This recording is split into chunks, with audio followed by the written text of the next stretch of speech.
Yo, it is Sandro, aka the biggest Vecna hater, aka the biggest ghoul glazer in the world, probably.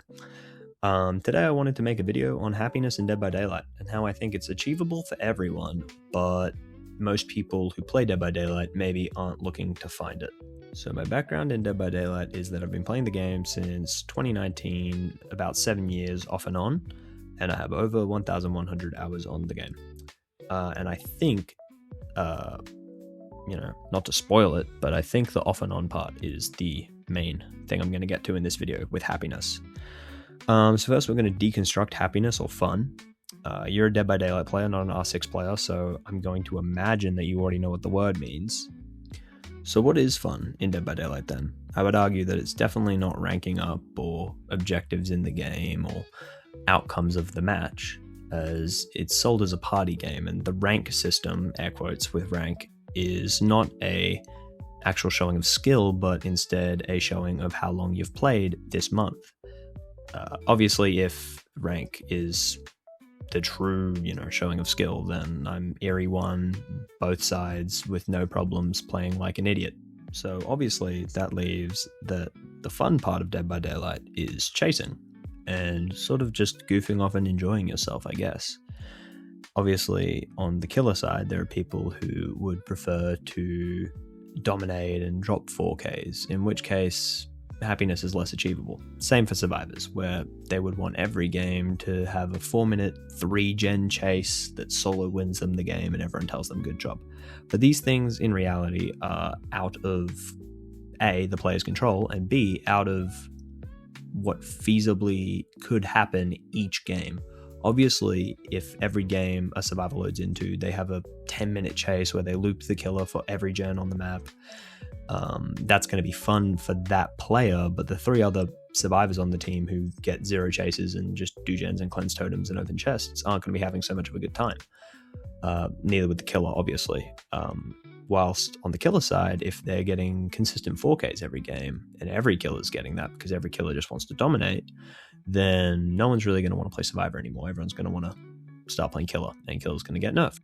Before someone suggests off that last point, just play a game where you verse bots if you want to stomp. Obviously the fun doesn't come from stomping, it comes from the social interaction of beating somebody else. Not saying that there's anything wrong with that, but it's just a very competitive way to view a very non-competitive game.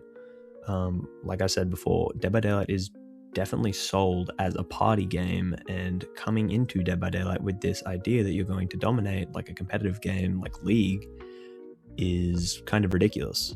So for me, that leaves the fun parts as, like I said before, sort of just partaking in the game, having a fun build, chasing, taking part, being like goofy. If I'm logging in to play a killer game and I'm choosing who I want to play between Pyramid Head or Kaneki, it's not because I think, oh wow, if I pick Pyramid Head here, I'm going to be able to dominate for a good 4K. It's because I love these franchises and I love these players, and their abilities are what bring me in, not their ability to stomp. I believe that most people who play Dead by Daylight and can't seem to have fun while playing Dead by Daylight are usually players who have been playing for a while, who either play with a competitive mindset or a very jaded, why would they do this to me mindset. The why would they do this to me mindset is very important, because I think it's what leads to a lot of entitlement on the survivor end specifically, but you also notice it from killers.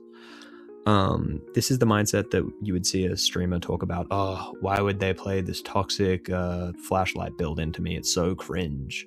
Or why would this person play Spirit? Spirit's so strong and toxic. Don't they know that they're just playing a disgusting meta killer?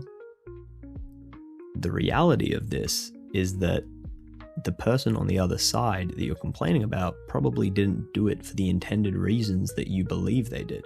If I'm on the other side and I picked Spirit, it's not because I want to get a 4K. In fact, I'm not very good at Spirit, and I probably wouldn't be able to get a 4K on her.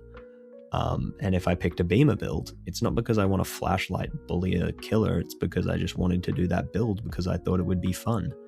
My reason for opening Dead by Daylight isn't to dominate with a strong meta build like you think it is. It's to play a build that I thought would be fun.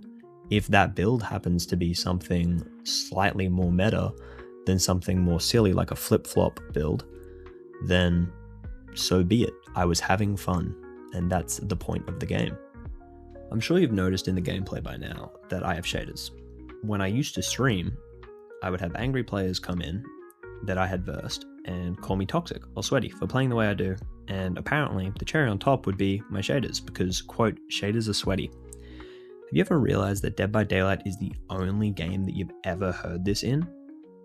I have played so much Rainbow Six Siege, Overwatch, League, COD, Battlefield, Apex, and Valorant, just to name a few actually competitive games, and I've never been accused of being sweaty because I had shaders. In reality, I just like the high saturation and color.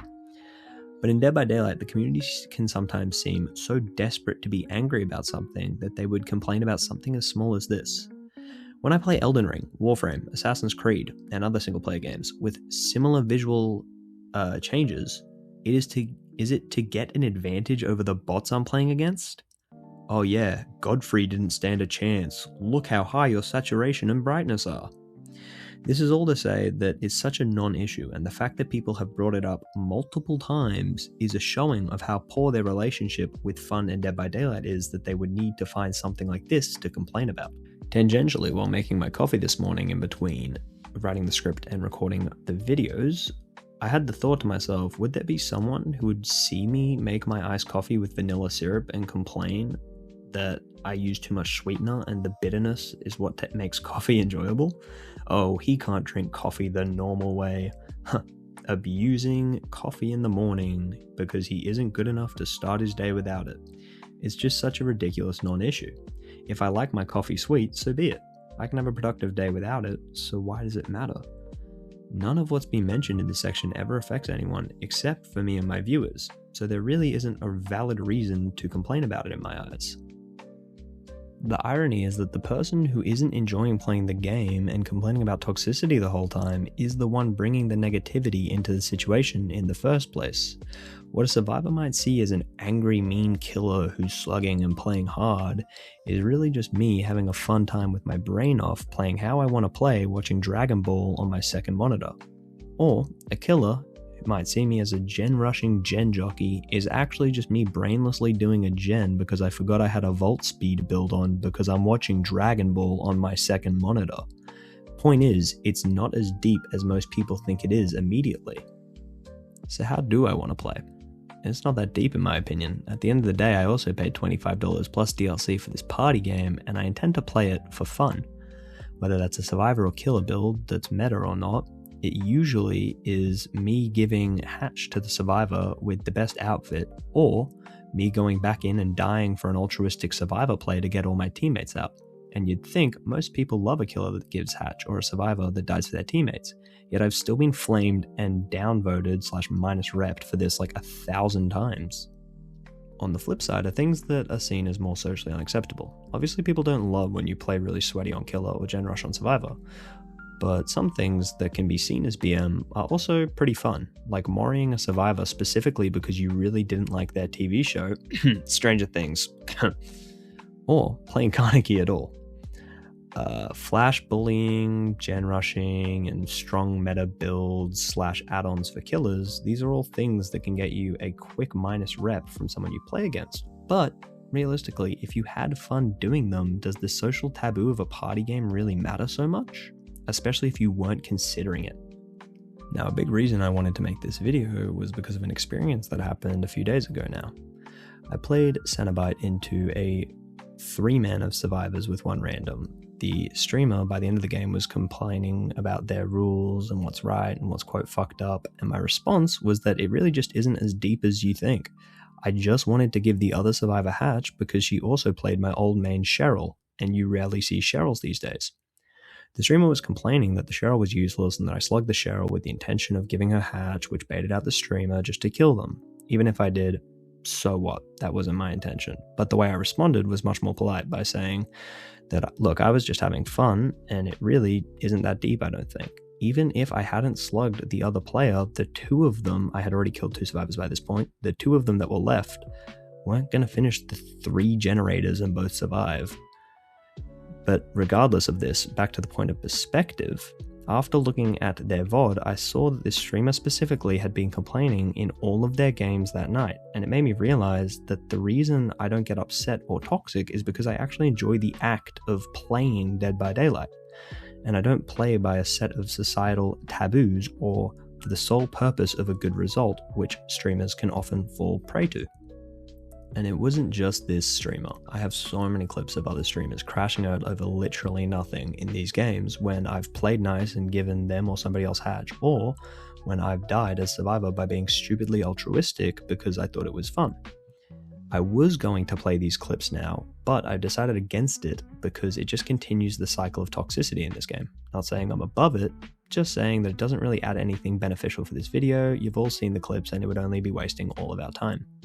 The point of this is to say that whether you willingly play for or against the social taboos in Dead by Daylight, neither of which will make you a happier Dead by Daylight player, because regardless of what you do, you will still always encounter somebody else's toxicity. Obviously, that means that for enjoyment of the game, that needs to come from within. But side note on the social taboos, because I really wanted to vent about this, but these social taboos, not all of them make sense. You can play a pretty sweaty game of Blight, try your heart out, it's fine enough, people will say GG in the end. Second strongest killer in the game, by the way.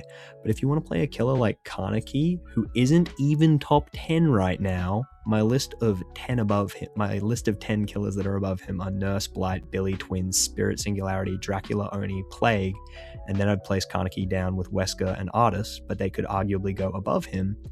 Regardless of how you play Kaneki, you're always going to get a minus rep, brain-dead Kaneki player, probably told to kill yourself. But the point is, these are just social taboos that aren't going to make you happier or less happy. It's the way that you approach the game in the first place. If I want to face camp as Bubba for a game, I'm going to face camp as Bubba for a game. So, how do you find happiness in Dead by Daylight? Next time you're incredibly tilted over something that happens in the game, the party game, about killing each other, take a step back and ask yourself, is the way that I'm approaching this game enjoyable right now? Because there's a chance you're playing against someone who is having more fun than you. Not because they have a better build, or because the game is so unbalanced and Survivor's so strong or Killer's so strong, but simply because they care less. And if you're not enjoying Dead by Daylight, genuinely, go do something else for a while. There are way too many good games for you to play, for you to be burnt out playing Dead by Daylight and not enjoying it. I truly do believe that this is the secret to Dead by Daylight and why I've always been able to come back to the game and enjoy it so much. This seasonal, inconsistent way of playing Dead by Daylight is, in my opinion, the best way to approach this game in order to put your best foot forward and give yourself the chance to be happy while playing Dead by Daylight. It is a party game. It's not designed to be grinded and played in a ranked style the way that League of Legends or Overwatch was or Valorant should be. These games aren't the same as Dead by Daylight. People log on every day and play Dead by Daylight, and I can do it for a month or so while I'm enjoying the game, but at a point, you become a bitter player because simply it's not a balanced game. Some of these other games that you're playing that are competitive are balanced games enough, sure, like whatever, Neferi's strong sometimes, mid. But like, realistically, League of Legends is a balanced game. Dead by Daylight is not a balanced game. It's designed to be fun. And people who complain and say that Dead by Daylight should be balanced around the highest level, etc., it's just a ridiculous request because it's a party game made for fun with friends. And that's what needs to be remembered. When I was playing Dead by Daylight, the longest was when I was still streaming. I did not enjoy Dead by Daylight for months, but I pushed myself to keep playing it because I was good and it brought in viewers. But at the end of the day, it wasn't making me happy. I was miserable. I remember turning on the stream and thinking, oh God, will I play Survivor or will I play Killer? It doesn't matter. I'm going to hate either one, but I'm just doing this because it's the game I play. Then I started playing other games. Then after a year or so, probably about a year and a half, 2 years maybe, I had a friend say, hey, have you played Dead by Daylight in a while? There's a new patch, we should play it. And then I came back And then when I played it for a month or two, I was loving it. I was like, oh man, I can't believe I used to hate playing Pyramid Head. Pyramid Head's so fun. The point is, it isn't designed to be a game that you log into every day like these other games. I know that there's systems in place to make you log in every day, like, your weekly blood points in the shop and battle passes that come and go every couple of months and things that are designed to make you feel like you need to come back and play. But realistically, if you're not enjoying Dead by Daylight, the easiest way to find happiness in Dead by Daylight is to just go play something else. There are so many good single player games. Just go play one. Well, thank you for listening to my video on happiness in Dead by Daylight. I hope it wasn't too janky for a first time commentary video. I did do it all in one day, which I'm pretty proud of, I guess. But let me know if you want to see a tier list, like a killer tier list video. When I was doing the ranking of 10 characters I'd put above Kaneki, I was thinking, oh my god, I would love to do a killer tier list. It would be pure rage bait, because I have some strong opinions about just which killers I feel like I'm stronger on and I'm weaker on. And it's definitely not what the meta says, but it's pretty funny. Anyway, thanks for watching.